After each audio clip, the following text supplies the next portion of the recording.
Salve, salve, vestibulando! Seja muito bem-vindo ao Cursinho Univesp. Agora, na matéria de Biologia, temos uma questão fabulosa, cheia de definições que você precisa se manter bastante atento, tudo bem? Aqui nós vamos ter uma modificação de um micro-organismo e verificar como o sistema imunológico reage. Vamos conhecer a questão? Então vamos lá. O protozoário Trypanosoma cruzi, causador da doença de Chagas, pode ser a nova arma da medicina contra o câncer. Pesquisadores brasileiros conseguiram criar uma vacina contra a doença, usando uma variação do protozoário que é incapaz de desencadear a patologia, ou seja, um Trypanosoma cruzi não patogênico.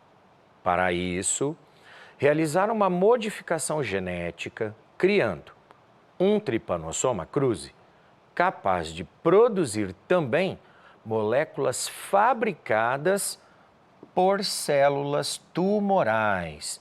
Curioso, um protozoário capaz de produzir proteínas, muito provavelmente, que são sintetizadas por células cancerosas.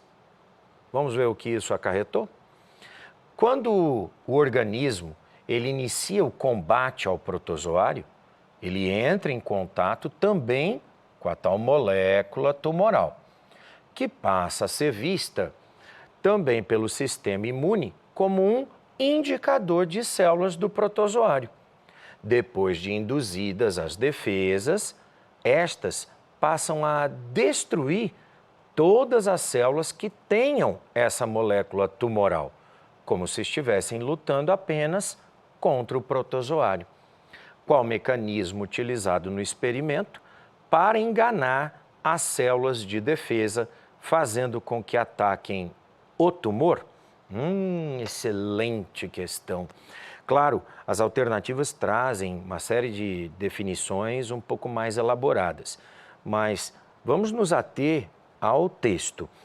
De acordo com a história aqui apresentada, nós conseguimos, através de biotecnologia, colocar um gene nesse Trypanosoma cruzi que o faça produzir uma molécula tipicamente produzida por uma célula cancerosa. Perfeito?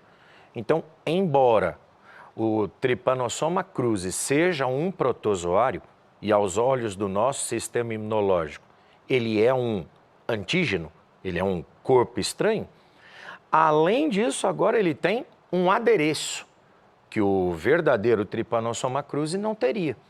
Ele teria essa molécula tumoral.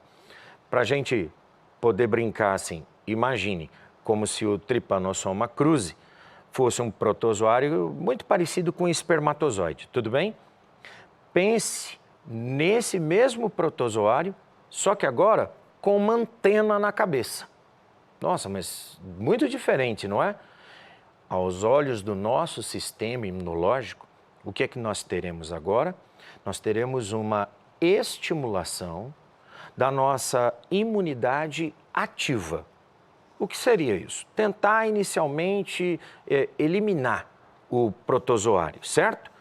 Mas ele está na corrente sanguínea já. Ele não está, como é uma vacina, ele está na corrente sanguínea, ele não está na superfície da pele, por exemplo. Bom, então agora eu vou partir para a nossa reação imunológica passiva. Ou seja, eu passo agora a produzir os tais anticorpos, as imunoglobulinas contra esse invasor. Esse é o mecanismo de funcionamento básico de uma vacina. Você introduz um antígeno e estimula o organismo a produzir imunoglobulinas, proteínas que vão inativar esse antígeno. Perfeito? Então, quando você monta uma vacina como essa, uma vacina recombinante, você consegue proteger esse indivíduo contra a doença de Chagas e, olha que bacana, até contra a formação de células tumorais. Perfeito? Vamos então encontrar qual seria a melhor alternativa? Então vamos à letra A. Isso poderia então ser um caso de autoimunidade. Isso não é um caso de autoimunidade. Você sabe que doenças autoimunes são aquelas decorrentes de falhas do sistema imunológico. Sim, leucócitos passam a identificar nossas proteínas, as proteínas endógenas, como se fossem corpos estranhos. E aí, então, vão surgindo manifestações ou até mesmo condições típicas de doenças. Então, não é um caso em que o nosso sistema imunológico ataca a nossa própria célula, tá? É um Trypanosoma cruzi recombinante. Alternativa B, hipersensibilidade. Isso também não é um caso. A hipersensibilidade é o caso de uma reação inflamatória exagerada. Então, há uma inflamação? Então, certos leucócitos vão liberar uma substância chamada histamina, a histamina vai provocar vasodilatação, chegada de mais sangue, mais glóbulos brancos, acúmulo de linfa formando o edema clássico. Nós estamos com uma inflamação, perfeito? Uma hipersensibilidade seria essa reação exagerada, podendo causar até uma condição patológica secundária, perfeito? Então, não é definitivamente essa a situação do texto. Nós teríamos a ativação da resposta inata. Resposta inato. O que seria inato, professor? Uma característica que você tem desde o teu nascimento.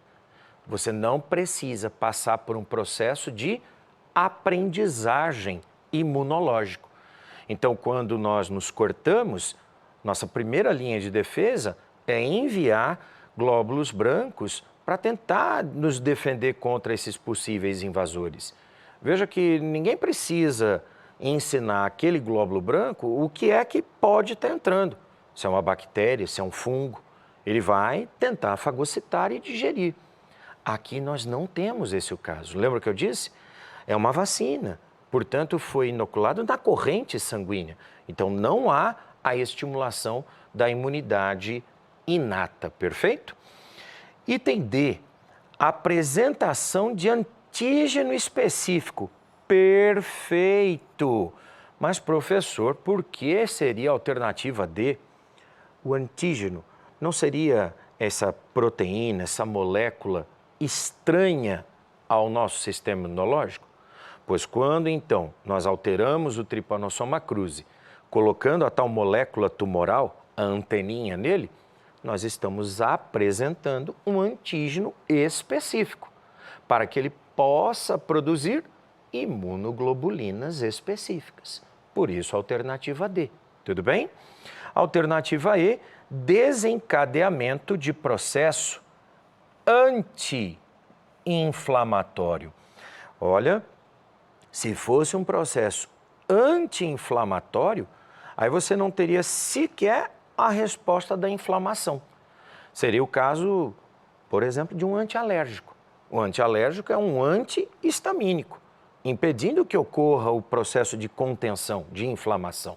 Então, também não é o que foi tratado aqui no enunciado. Tudo bem? Pois muito bem, então, só para a gente enfatizar, nesse texto nós temos um caso de uma vacina recombinante e, portanto, a estimulação de antígenos específicos como das células tumorais. Perfeito? Espero que você tenha compreendido, que tenha acertado essa questão e eu te espero numa próxima. Forte abraço!